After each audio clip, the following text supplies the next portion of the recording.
Un soir d'août 2023, dans la paisible banlieue de Lake Township, Ohio, aux États-Unis, tout semblait refléter l'idylle américaine. Des pelouses bien entretenues, un ruisseau et une maison à 2 étages chaleureuse appartenant à la famille Danim, symbole de réussite.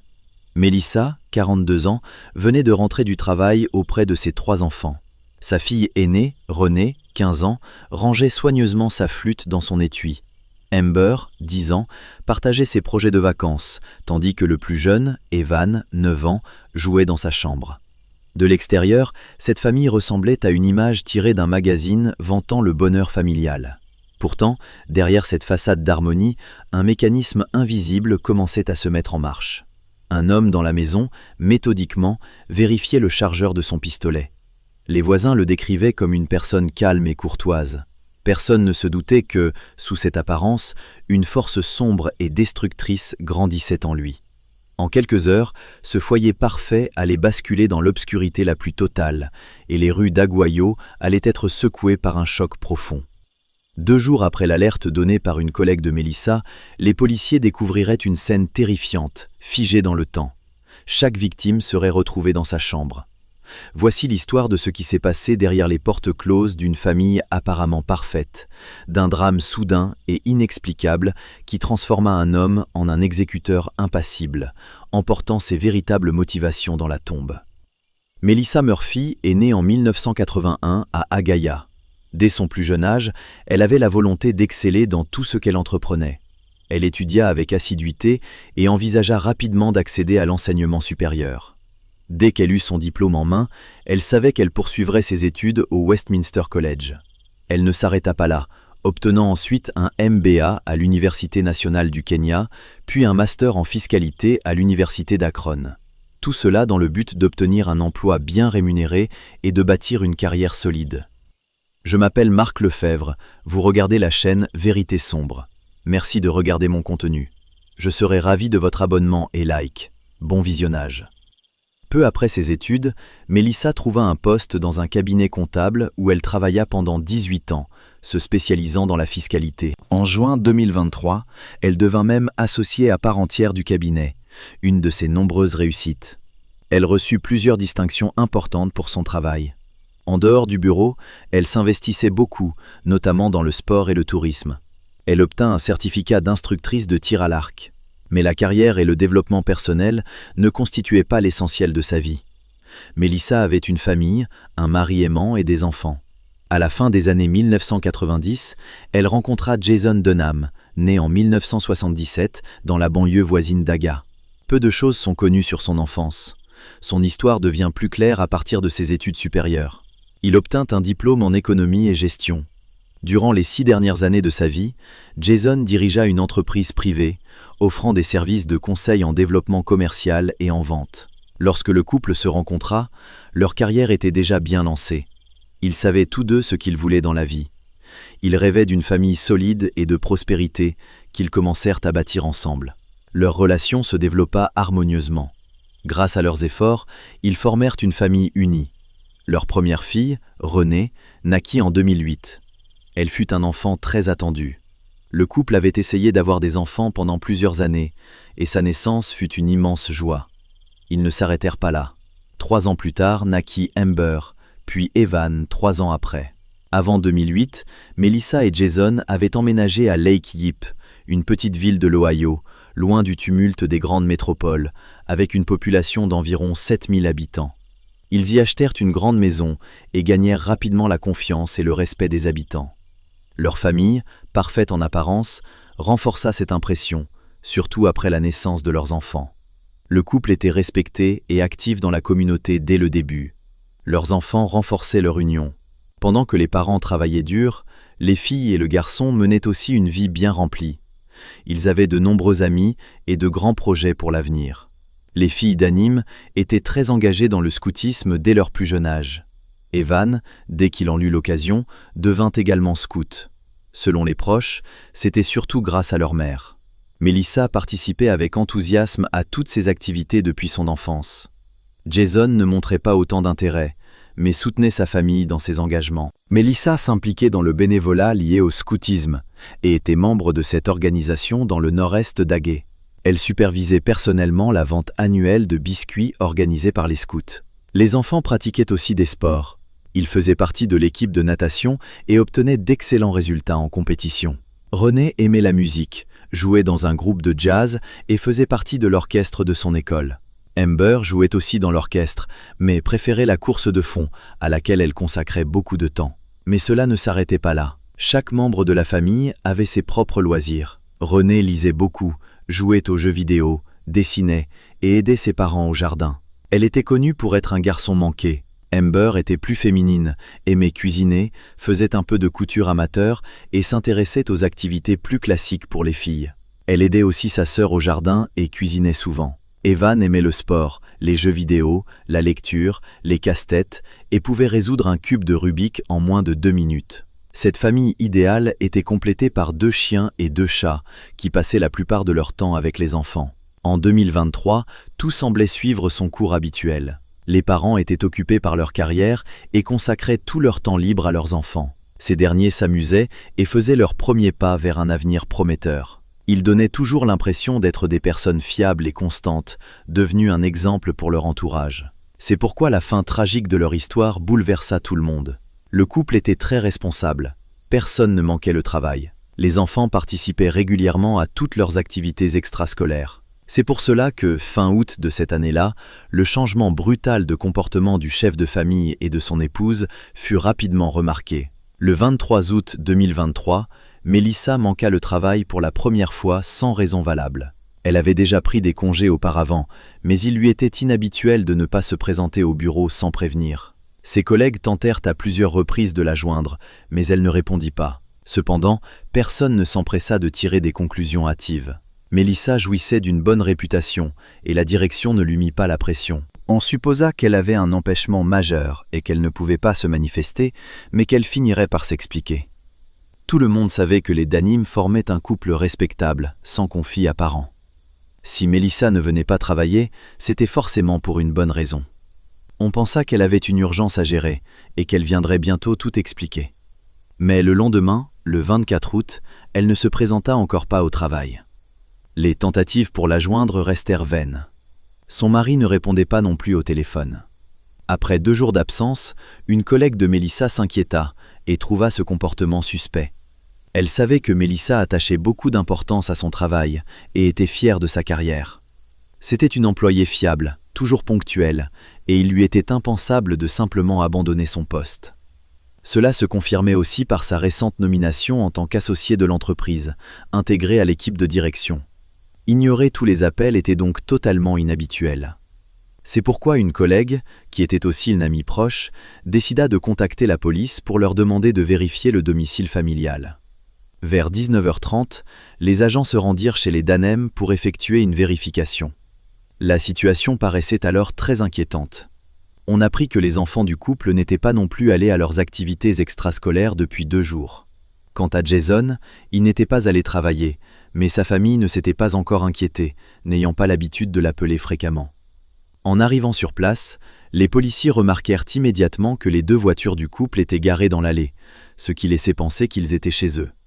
La maison semblait pourtant déserte, aucune lumière n'était allumée à l'intérieur, un silence pesant régnait.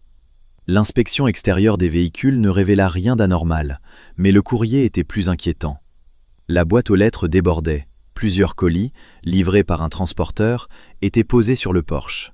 Or, la famille Danem avait pour habitude de récupérer son courrier chaque jour, sans faute. Un voisin, nommé Edmond, sortit à la rencontre des policiers. Il connaissait Melissa et Jason depuis plus de 17 ans. Il confirma qu'il n'avait vu aucun membre de la famille depuis 2 jours, ce qui était inhabituel pour ce couple si actif et leurs enfants. Edmond expliqua qu'ils s'étaient liés d'amitié dès leur installation dans ce quartier, bien avant la naissance de leur première fille. Lui et son épouse connaissaient bien la famille Danem, ainsi que leurs animaux. Edmond demanda à la police de le laisser entrer le premier dans la maison, car les chiens le connaissaient et il pourrait les calmer.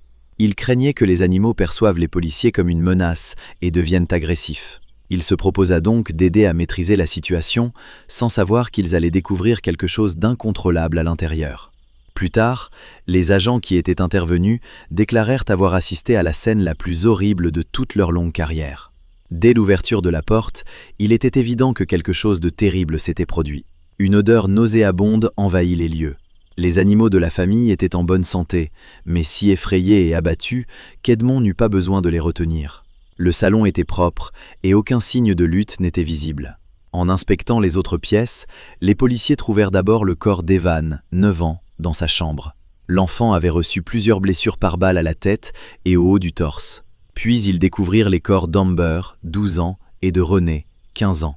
Les 2 filles étaient elles aussi décédées, chacune ayant plusieurs blessures similaires à celles de leur frère. Melissa, 42 ans, et Jason, 46 ans, furent retrouvés dans leur chambre conjugale, allongés ensemble sur le lit. La femme avait plusieurs blessures. En se basant sur les délais connus et le degré de décomposition, on conclut que les victimes étaient mortes depuis plus d'une journée, mais cela devait encore être confirmé par un expert médico-légal. Peu avant 22 heures, le coroner déclara officiellement les 5 membres de la famille décédés. Il était clair qu'au moins 3 mineurs avaient été tués. Des questions restaient en suspens concernant les adultes. Une enquête criminelle fut ouverte. Les hypothèses les plus simples, comme un cambriolage qui aurait mal tourné, furent rapidement écartées. Aucun signe de lutte n'avait été constaté dans la maison. Tous les objets de valeur étaient à leur place. Le domicile était en parfait ordre. En parallèle, les enquêteurs contactèrent l'entourage proche de la famille. Ils interrogèrent d'abord les voisins. Tout le monde connaissait bien les Danem, mais aucun parent ne vivait en ville ni n'était en contact régulier avec eux, ce qui ralentit la collecte d'informations. La police n'identifia aucun signe d'alerte au sein de la famille. Personne n'était au courant de problèmes conjugaux. Tous décrivaient les Danem comme une famille prospère et exemplaire. Même leurs proches n'avaient jamais entendu parler de difficultés. Melissa et Jason s'aimaient. Aucun divorce n'était envisagé. Ils ne se disputaient pas. Si des tensions existaient, elles restaient cachées. Après un examen approfondi de la scène, la première théorie fut celle d'un quadruple meurtre suivi d'un suicide volontaire. Bien que personne ne connaisse de conflit entre les époux, on supposait que tout cela pouvait avoir une origine domestique. Le seul élément étrange était qu'aucun signe de problème n'avait été perçu. Plusieurs voisins remarquèrent cependant que les enfants du couple sortaient moins souvent ces derniers temps. Cela semblait étrange, mais personne ne s'en inquiéta suffisamment pour alerter. L'enquête se poursuivit, mais les mystères s'épaississaient. Après presque 11 heures de travail, rien ne permettait encore de comprendre le mobile du meurtre. Même l'identité de la personne ayant utilisé l'arme restait incertaine.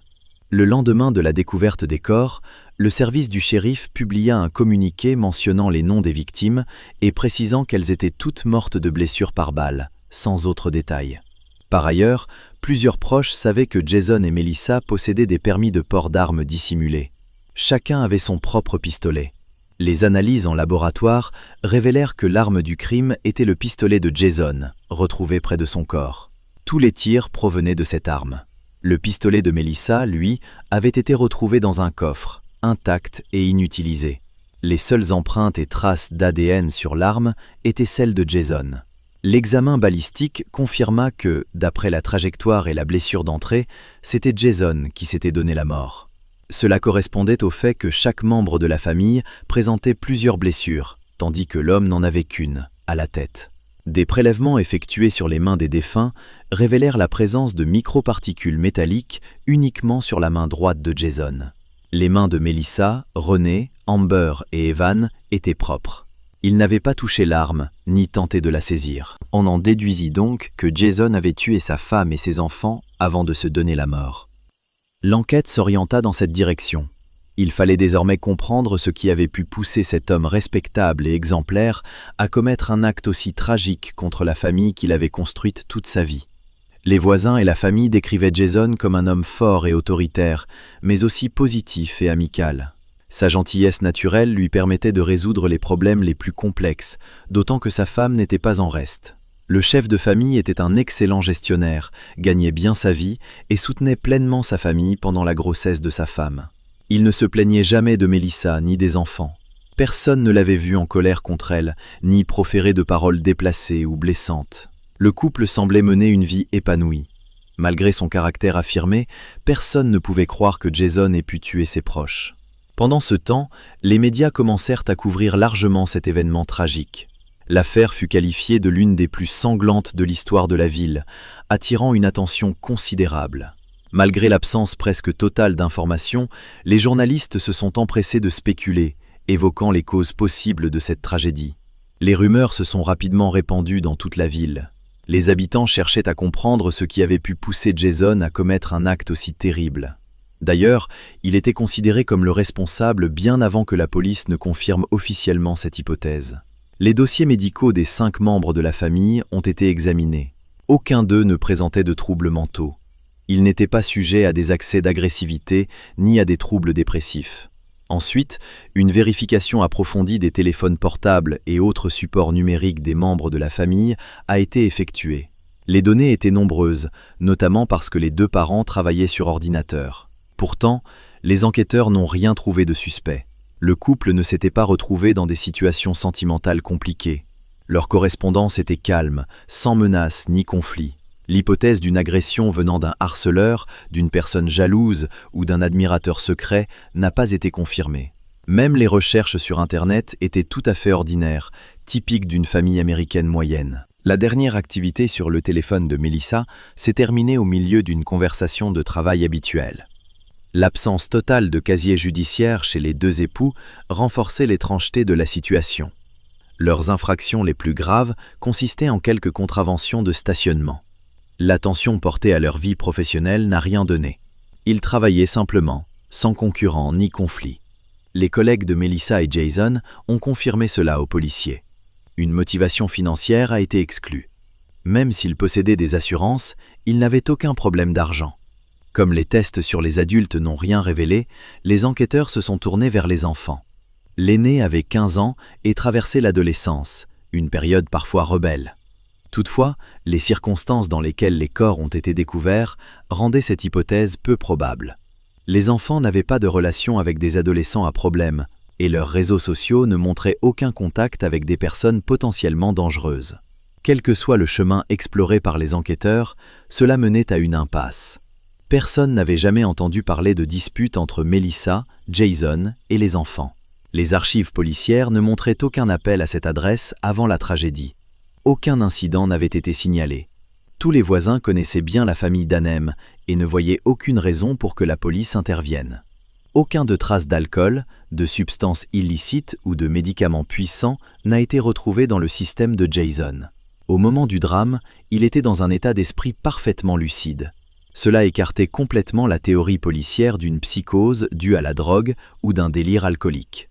En rassemblant les maigres informations, il a été possible de reconstituer la chronologie des événements, même si certaines données restaient des hypothèses non confirmées matériellement.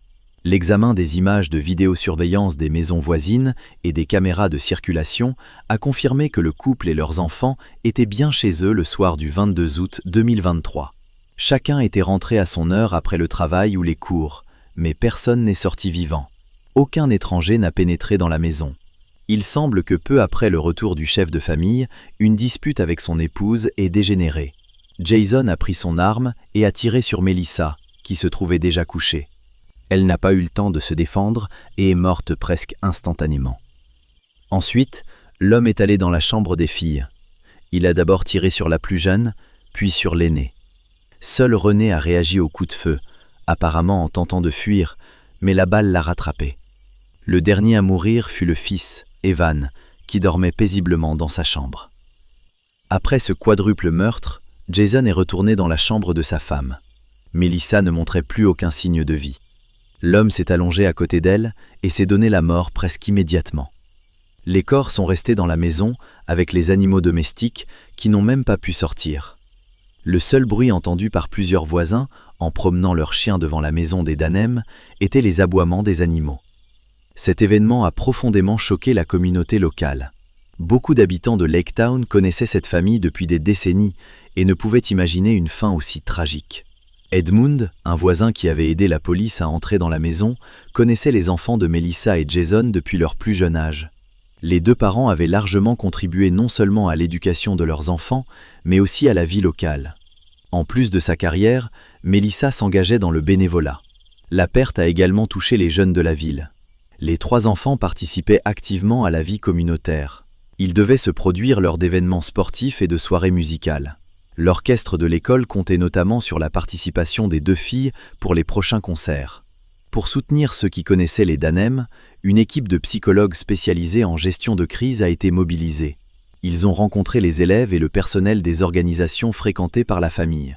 Le consensus général était que cet événement était véritablement incompréhensible. Certains refusaient d'admettre qu'un homme aussi respectable que Jason ait pu utiliser une arme contre sa famille. Mais les éléments recueillis excluaient toute autre hypothèse. Personne d'autre n'était entré dans la maison. La nature des blessures et la trajectoire des balles confirmaient un meurtre brutal suivi d'un suicide volontaire. Sur cette base, l'enquête a été clôturée, la mort du seul suspect ayant mis fin à l'affaire. Le samedi 26 août 2026, une cérémonie d'adieu a eu lieu avec une procession aux chandelles. Plus d'1 millier de résidents sont venus rendre hommage à cette famille respectée. Les habitants cherchaient encore à connaître la vérité, mais même les demandes insistantes des proches n'ont rien changé. Tout confirmait la version officielle des faits. À la marche participaient non seulement des amis et connaissances du couple, mais aussi des membres des associations auxquelles les parents et les enfants appartenaient. Fait notable, la famille de Melissa a complètement effacé toute mention de Jason lors des avis de décès et des cérémonies commémoratives. Ils avaient accepté la version policière et choisi de s'éloigner autant que possible de celui qui avait détruit la famille. Malgré tous les efforts des enquêteurs et des experts, cette affaire demeure un mystère pour la plupart des habitants. Les questions soulevées ont provoqué un large débat dans les médias.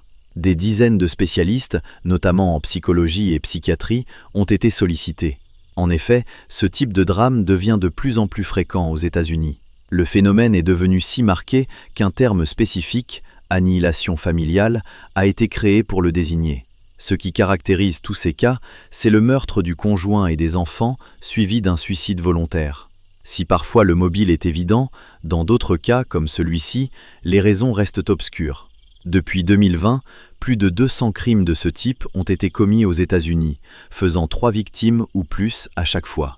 En moyenne, tous les 5 jours, un parent détruit l'unité familiale qu'il a consacré toute sa vie à construire. Le nombre total de victimes dépasse 700. De plus, ces drames surviennent le plus souvent au Texas.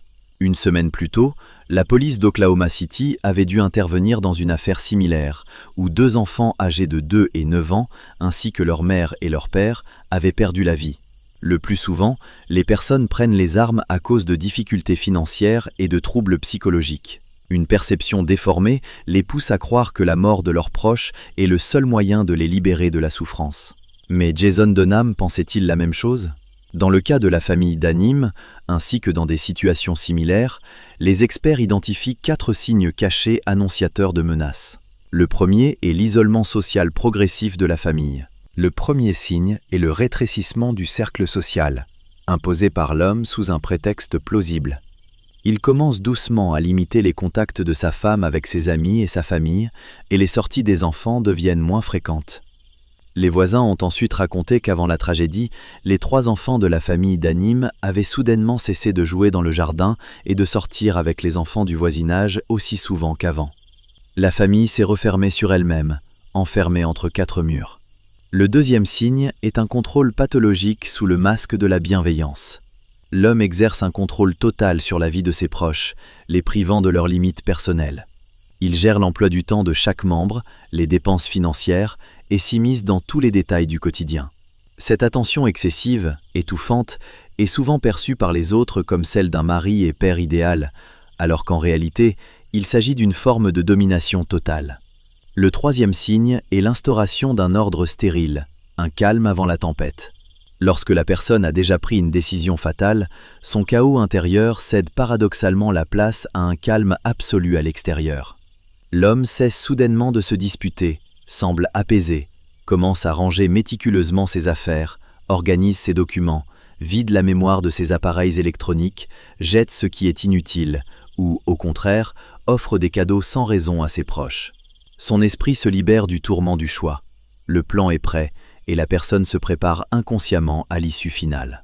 C'est pourquoi les experts médico-légaux ont trouvé la maison des Danim en parfait ordre, sans aucun signe de lutte sur les corps des victimes. Tout s'est déroulé dans un silence absolu. Le quatrième signe est un intérêt soudain pour la sécurité et les armes. Parce que ces auteurs de drames familiaux sont animés par le désir de contrôle total, ils légalisent souvent leurs armes peu avant la tragédie. L'homme s'intéresse alors à la sécurité du domicile, achète des serrures, des coffres-forts, des armes à feu, invoquant la protection de ses proches. Dans le cas de la famille d'Anim, Jason et sa femme disposaient de permis officiels de port d'armes dissimulés.